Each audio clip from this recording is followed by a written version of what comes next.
Good afternoon, everyone, and welcome to the Biz-Network. I'm your host, Ken Nichols. Today, my conversation is with Brandon Barnum, who's the CEO of HOA.com. Brandon, thanks for joining us today. Oh, thanks for having me, Ken. Excited to be here. Yeah, so let's talk a little bit about business in general. Besides HOA.com, it looks like your background is the real estate business, correct? Well, yeah, I did 12 years in the mortgage industry from 97 to 09. Since then, I've been building tech platforms and really focused on professionals who serve homeowners. So my last platform was called Refer.com. We built that up to 5 million members, had 250,000 realtors. And now with HOA.com, we focus on professionals who serve homeowners. So you're not in the traditional side of real estate, per se. I'm not personally, no, I run a tech platform. And how did you figure out that the HOA.com platform was something that could be as successful as it is? Yeah, great question. We started off when I sold Refer.com. I was looking for the next project, and we started this company as the homeowneralliance.com with a goal of connecting homeowners to professionals they can trust, kind of a BNI power team for professionals who serve homeowners. And along the way, I realized that the domain, thehomeowneralliance.com, was too long to fit on the side of the bus. And so I said, okay, if I could wave my magic wand and have any domain on the planet, what would it be? Homeowner Alliance, HOA. So I went to HOA.com. I reached out to the owner, ended up making him an offer he couldn't refuse, and here we are. So it's kind of changed the course because now we're out to revolutionize the homeowner association industry and help people love their HOAs, because over half of all American homeowners live in an HOA and most don't love their HOA. So we're in an HOA. We live in a really beautiful golf community. Nice. And just north of the Ormond Beach area. And it has its struggles. Anytime you have an association, there's struggles. My background for the last 25 years in the insurance and risk management business, we were associated, and still are. We merged with a national company, just kind of ironic. It's based right out of here in our area. And we took our family business and we merged with them.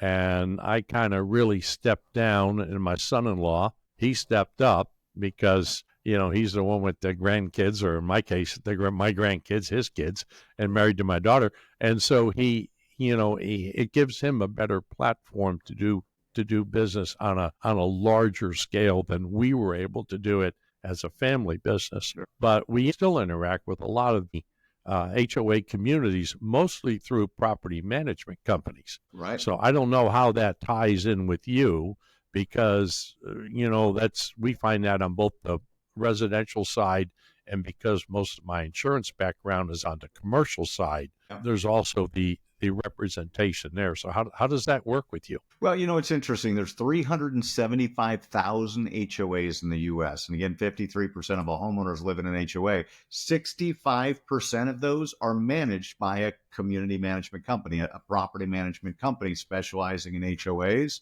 and 35% are self-managed. So we have a tech platform for that 35%. We have a solution where they can manage everything about their HOA, all of their voting, their dues, everything, communication with the community, and all the ticketing, architectural review, everything that they need to manage that community, they can do on HOA.com. For the 65%, we're actually building out an AI concierge, because right now in our pilot phase, we've taken 10,000 phone calls from homeowners and others. And what happens is our AI knows everything about the community. It knows all the CC&Rs, the rules, regulation, everything, right? And so homeowners call in, and typically those professional management companies, many of them don't answer the phones and they don't reply to homeowners as quickly as they'd like. And that's one of the things that causes the frustration. So with our AI community concierge, we're able to resolve 78% of phone calls get resolved in a little over 3 minutes without needing a human to get involved. About 20% of those calls then go to the community management company or the HOA board, and somebody's got to research something and get back to that homeowner. But what our solution does is it improves homeowner satisfaction because they get the answers that they want quickly, and it reduces the demand on the community management company or the HOA board. So it's a win-win scenario. And then what we're integrating into that is the community concierge, because we have 5-star pros on our platform. And so at the end of that call, our AI will ask the homeowner, hey, by the way, we have a free concierge service. If you ever need anything with your home, we're here to help. Is there any project you've been putting off that you'd like help with? How'd you ever come up with this? It sounds like a really big project. You just didn't wake up one day and have a cup of coffee and say, I think I'm going to do. I'm interested because you hear, those of us that are a little older, we hear about all these tech platforms that come up, and I often wonder, how do they ever get started? Yeah, great question. I feel like God's been preparing me for this for the last 27 years because, again, I started off in the mortgage industry, but I built an early version of Zillow, right? It was back when the internet was just starting and I was in the mortgage business. I started featuring listings online, and back then you couldn't find home listings online, but I did it as a way to add value to the realtors that I was working with and win their business, and also attract clients and solve a problem in the market. So I've been kind of an innovator in the tech space. I built an AI platform 5 years ago, back in I guess it's 6 years now, 2019, long before ChatGPT. Back then, there were no open AI. There was no way to just take somebody else's tech. And so we had to build it from the ground up. So I've been in the space a long time, but as far as this solution, we started off with the problem of connecting homeowners to professionals they can trust. That's what we wanted to do, is create a referral network exclusively of people who serve homeowners. And, what I teach and train is I teach people how to get more raving referrals for their business. And a large part of that is working with other businesses and professionals who serve your perfect prospect every day. So that's the problem that we started off to solve. Along the way, we acquired this HOA.com domain, and it sort of changed the course. And so now we lead with the HOA solution, and then we bring the professional solution on after the fact. Well, at its core beginning, is this something you started just locally in the Arizona area and then slowly branched out around the country? There's got to be a beginning for something like you're doing. And I'm curious, what's the beginning, the actual beginning of doing business? How did you reach the first homeowners associations? Yeah, we definitely started here in the Phoenix market.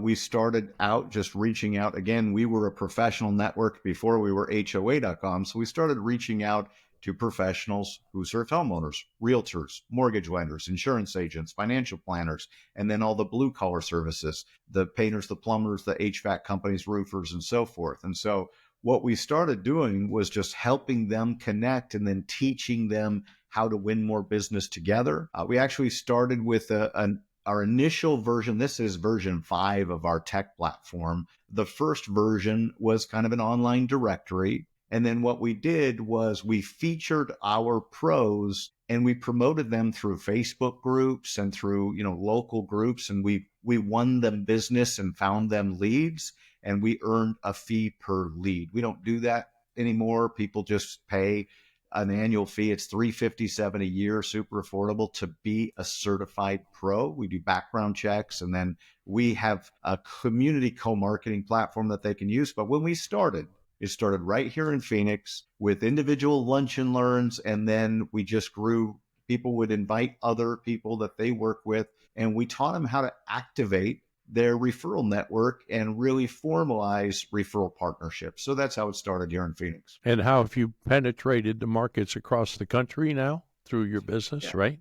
We have professionals all over the place. We've built a platform on HOA.com. You can find your home value, and we're creating a homeowner report. We call it a home safe report. And it's everything about your home in one location, including the top trusted pros in your area. So it's where to go to find a pro. So it's just organically spread. Now we're getting ready to do a major launch here next month. We're creating a new HOA, a certified HOA specialist designation, because there is no such thing in the real estate world. And the reality is half of all listings for realtors are in HOAs. And so what we're doing them is helping them win more listings in top HOAs. And nobody's ever taught that concept to them before. So we have an online certification, a course they'll be able to go through and get a designation as a certified HOA specialist. And then we introduce and connect them to the HOAs that they want to win. And we help them really focus their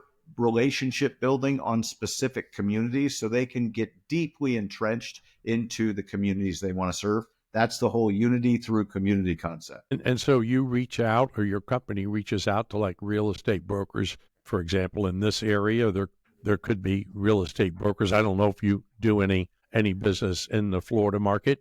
Do you? I would assume with Yeah, the huge amount of both HOAs and condo associations here, I don't think right. there's another state that has more than we have. I'm not quite sure on that, but we got to be one of the top couple, right? Yeah, I think Florida, California, Texas are the top three, and I forget exactly what the statistics are, but Florida's definitely up at the top of the list. Well, having interacted, just coincidentally doing this with you today, having interacted with a lot of HOAs and property management companies, being outside of that, you can see kind of the faults that they have when it comes to really responding accurately to, and I don't mean about getting the lawn cut or getting the Right. sidewalk power sprayed, but when it's a little more complex, like for example in Florida, and it's the same in California and Texas and up the East Coast.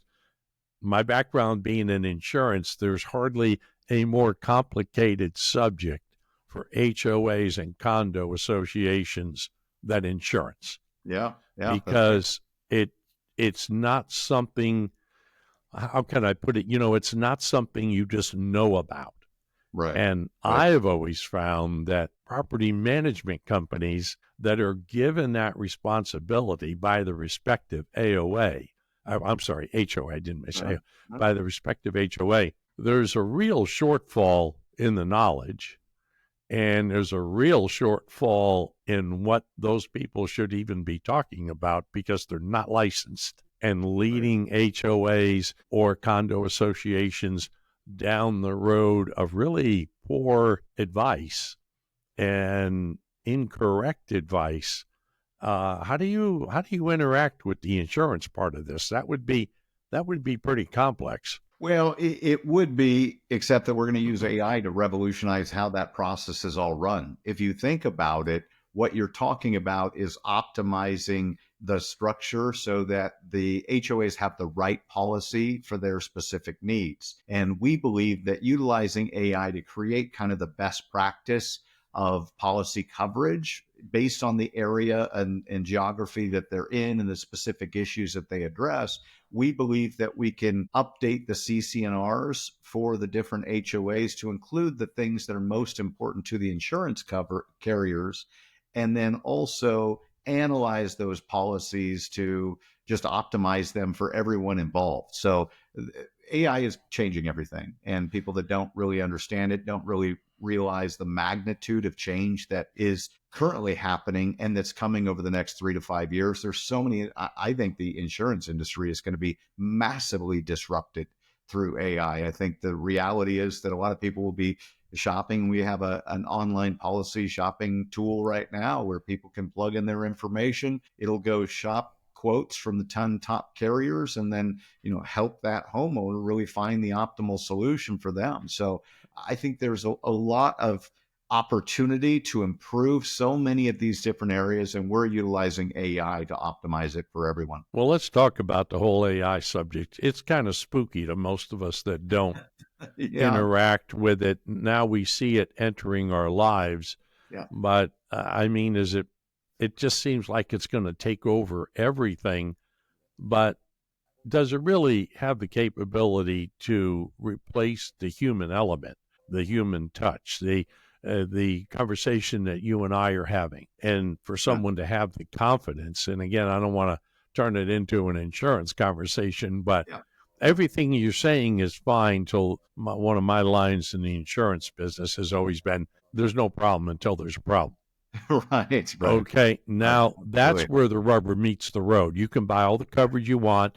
You can get recommended all the things you want by a community manager, by a property manager, by AI. But when you have that loss, I I I'm Right, sorry to say that I would really have to be convinced that AI can assist past the mechanics. I understand it can assist with the mechanics, right, right. but I happen to also have a public adjuster license. So I'm a little unique in that I see, now that I've kind of stepped away from the retail side of the business, I see it from the other side. It's that old attorney commercial where I was on their side, now I'm on your side. Yeah, And right. I'm kind of, I see that different side of that, in my services as a public adjuster in the right case are very important for people, because they're at a huge disadvantage to be able to interact with the company. They just are. And I don't know if you get or have thought about all that, or that has anything to do with anything, but we're just having a conversation. And Well, yeah, I think your question is, how is AI going to come into play? And I think the reality is there's 80% of the tasks that are mundane and routine, and those yeah, can be right, optimized and automated through AI. But at right. the end of the day, especially people that are, 40 plus, especially 50 plus, we want to deal with people. So Yeah, I right. think there's a generational thing happening here, Ken. And the reality too is, when you think about who's got the money, right? The money's in the money. So when you think about who controls the wealth in America, it's 50 plus for the Right, most part. absolutely. And we want real relationships. Now, at the same time, we want our life to be easier. AI is going to make life easier. It already has. For those that are embracing it, there's a lot of tasks that I do. I mean, I've already been using it this morning. I'm doing a speaker proposal for the National Association Realtors Conference. And rather than starting to type the speaker proposal,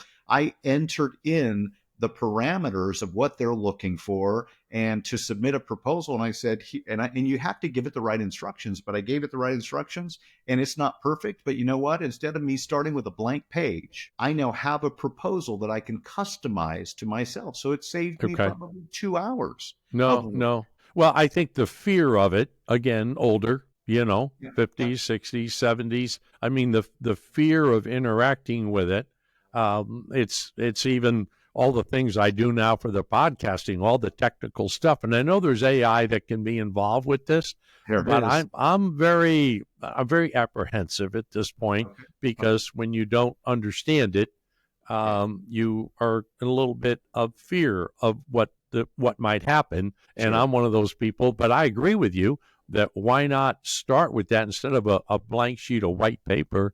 Why Yeah. not start with an outline that you can go in to do it? But I think it's how do we get involved as Yeah. individuals into using AI? I mean, wow, I that's think the just, reality is yeah, that you're already using it. You just don't know it, right? A lot of the okay. companies that you're interacting with are doing AI. 80% of the people, we've taken 10,000 phone calls. 80% of those homeowners have no idea they're talking to a computer. Does it They're feel getting that their, way? Does it feel that way? yeah, I yeah, mean, it's when really they're, good. pardon? It's really good. It's conversational AI. You feel like you're having a conversation, and we've programmed the AI. We've fine tuned it to have humor, to be able to respond if somebody says, am I talking to an AI? It responds back and said, oh, Ken, I understand why you might think that way, but I'm an agent within HOA. So, right, it's disarming, and it's always honest, but at the same time, what it will do is really get you the answers that you're looking for. And I was on a podcast yesterday, and the host at the end, after we turned off the recording, he said, hey, just so you know, I use podcast.ai. It's going to process this whole podcast. It'll add in all the subtitles. Basically, he said, look, it's going to do the work for me, so I don't have to do it. So I don't manage a podcast myself. I guest appearance on different shows, but you might take a look at it again and just see if it Yeah. saves you time and improves the quality. Yeah, well, that's a good point. And if we go back to your company without asking specifics that you may or may not be comfortable answering, Sure. when you use the term "we," do you have an actual brick and mortar location, or is everything in your business remote, farmed out? I don't know Yeah. how else to put it. Yeah, no. So we have a corporate office where we have meetings, but none of us work there. Everybody's remote home office. I've got people in Arizona, Oregon, California, Florida, the Philippines, Sri Lanka. I've got people that work at Florida. Yeah, I mentioned that. Our COO is out there in the Bogota area, and he's a retired captain of the Navy, spent 31 years in the Navy, right? But we connect remotely. And so it's a different world that we live in. With Refer.com, we had a brick and mortar, and we're paying over $10,000 a month in rent and lease expense. We Right. don't have that here. We have a co-working space that anytime an executive flies in and wants to meet, I've got a private office. I've got an entire, not only a conference room, but an auditorium, right? We can hold about 120 people and do live events in our facility. So it gives us the freedom and the flexibility without all the overhead. And I think there's a new way to do business. And, on the HOA side, we call it a better way to HOA. How long has HOA.com been out there? We started the company 5 years ago. And the projection of market share that you have now versus the projection of the future, I mean, it sounds like it's got a long way to go, not just domestically either, right? Probably, I don't know anything about communities in Japan, but maybe they have HOAs. I don't know. And if they have. Here's what's interesting. They don't yet, but I was meeting with the CEO of Remax, and when we shared what we were doing and demoed the platform with he and his SVP, his senior vice president, she says, I'm in charge of global for Remax, and 55% of our agents are here in the U.S., but 45% are outside of the U.S., and we really love the community concept, and we'd love to take this worldwide. And I said, well, right now I only have the data on the HOAs and the homeowners, the homes here in the U.S. And she said, what's important to us is connecting communities, really bringing neighbors together again. And part of what we do is we bring those top trusted pros into those neighbors and really help the professionals that serve those homeowners become entrenched in that community so that they become trusted, loved, admired, respected, and everybody wins more business together and lives a better life. So we're planning global outreach. And right now what we're doing is we're getting ready to roll out a certified HOA specialist designation, because there is no designation in the real estate industry. There's 1.5 million realtors here in the U.S. And so we believe that we'll get 10% of those that will want to be a certified HOA specialist, take our class, get our designation, and then partner with us to serve those local communities. They kind of become our ambassadors, and we're going to do more business through them. So you're not taking them out of the picture by doing this. You're actually bringing them into the picture. 100%. 100%. Does that apply? Does that apply also to the property management companies? It's not that you're replacing them, right? Correct. You're not trying to replace them. You're trying to partner with them. We are, exactly. We want to make everyone's lives better. I mean, it's a little utopian to say it that way, but that's our goal. Is we look at it as, how can we make life better for all of the HOAs are made up of homeowners. It is a homeowner association. And so ultimately, our mission is to make life better for the homeowners. Well, of those homeowners, 30% are professionals who serve homeowners, right? They're the dentists and the doctors and the mortgage lenders and the realtors and insurance agents and painters and plumbers. So all of those professionals are homeowners. And we just think if we can make life better for everyone involved, then everyone wins. And that's just the approach that we take. We're not out to displace anyone. We want to partner with the community management companies and provide a better way to HOA. So the HOA, if I'm, again, we live in a HOA community, would I ever know that you're part of the picture, or are you behind the scenes and we're still contacting just the property manager? Yeah, so absolutely. What we want to do is power that community. So we have a powered by HOA.com model, right? With our software technology, we have the ability for HOAs to manage all their communication with all the homeowners, send out information. The three biggest issues that we hear from homeowners is, number one, they feel like there's not enough transparency. They feel like they pay a lot for HOA dues and they don't know what they get. That comes down to number two, communication. They feel like they don't really know what's going on in the community and they wish there was better communication. And number three, it's politics and policing, right?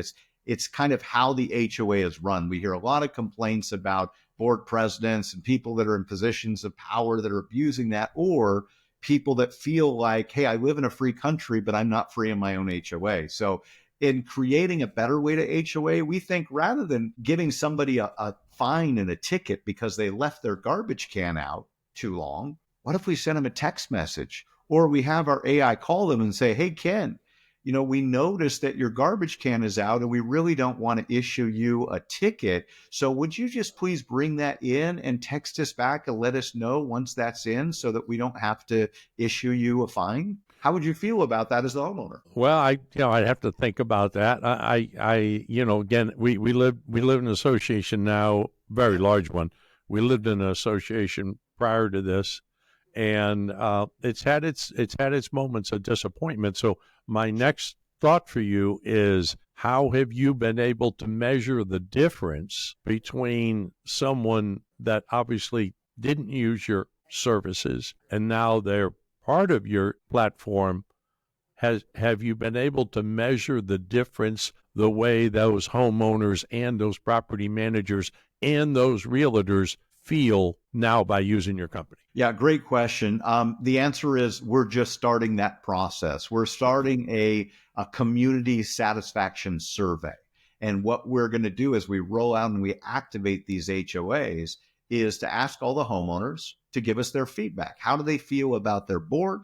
And how do they feel about their property management company? And with that process, we'll be able to take kind of the baseline assessment to determine how they feel and where are the opportunities for improvement. We're going to be asking homeowners to give us feedback. And, if you were the president, could change one thing about your HOA, what would it be? And once we are able to compile that information and present it back to the HOA board and the community management company, that identifies some of the gaps where they can improve the quality of their care. And so what we'll do then is take that baseline, and then as we introduce our powered by HOA.com model, that over time will allow us to go back, resurvey, and see the improvement in the community, which I think is the answer to your question. Oh, yeah, that's what I was curious about. And does this cross over into the condominium associations as well? Absolutely.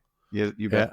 And have you given any thought to the commercial associations, or is that too small to mess around with? It's not too small. The way that our technology is built, if there is a subdivision in the property records, then we've created a community page on HOA.com for that community. So a condo tower, great example, right? A condo tower has a record in the community, in the property tax records as a subdivision. And so we create a website page for that community to bring neighbors together, to give them information about who do they contact if they have questions.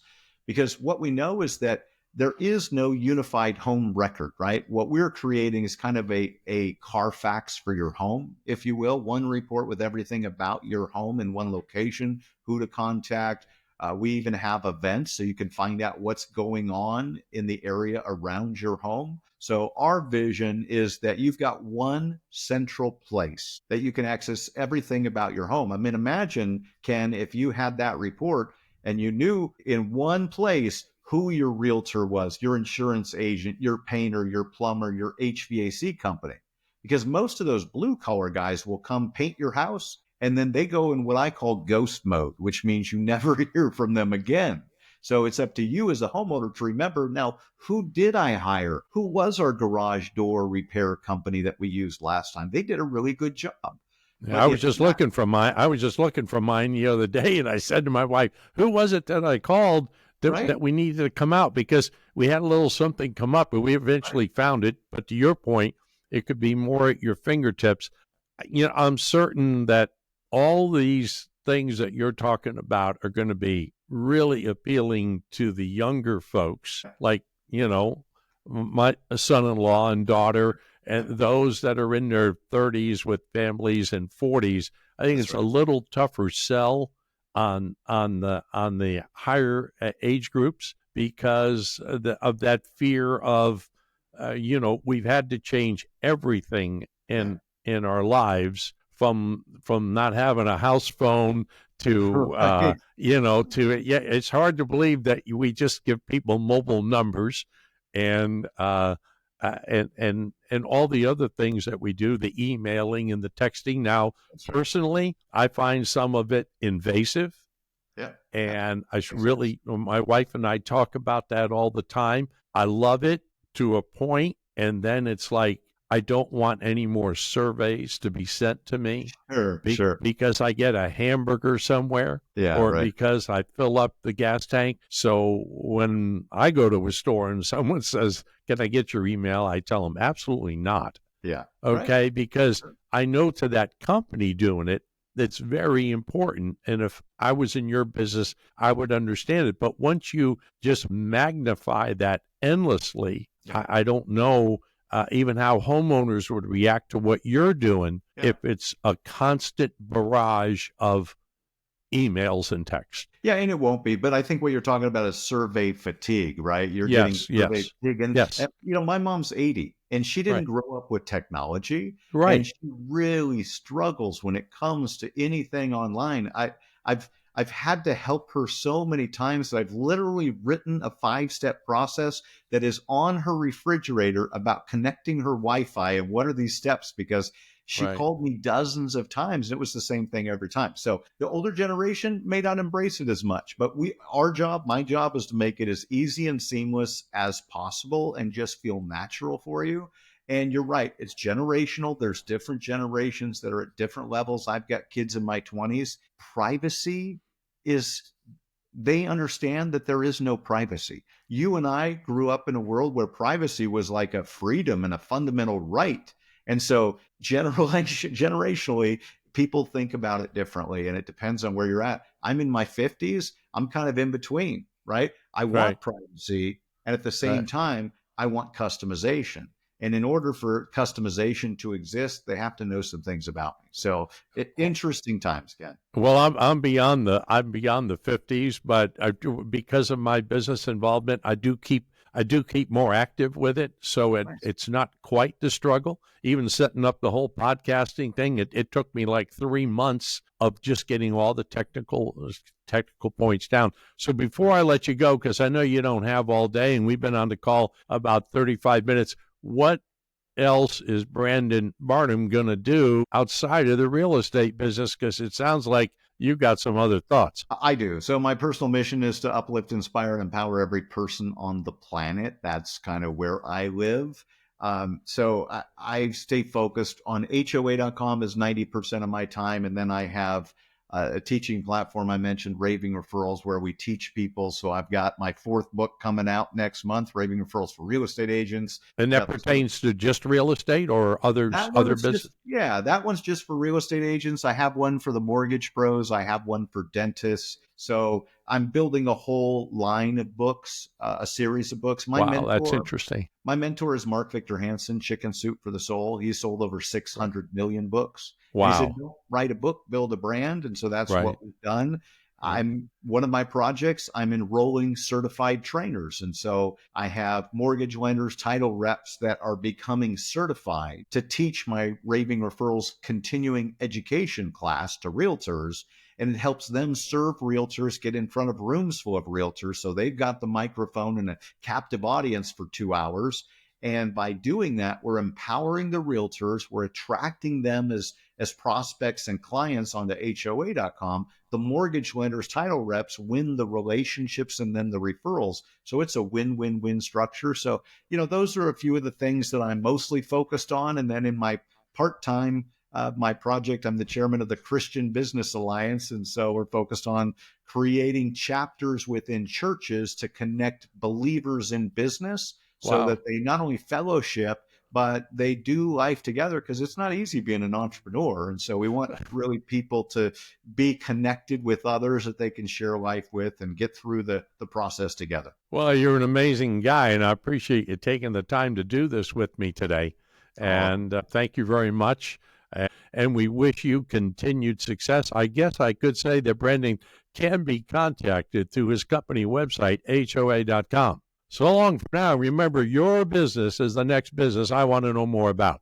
Thanks for listening to the Biz Network, your Everything About Business podcast. Please subscribe so you don't miss anything, and tell your friends about it also. I'm your host, Ken Nichols. See you again soon, and have a great week. Bye-bye.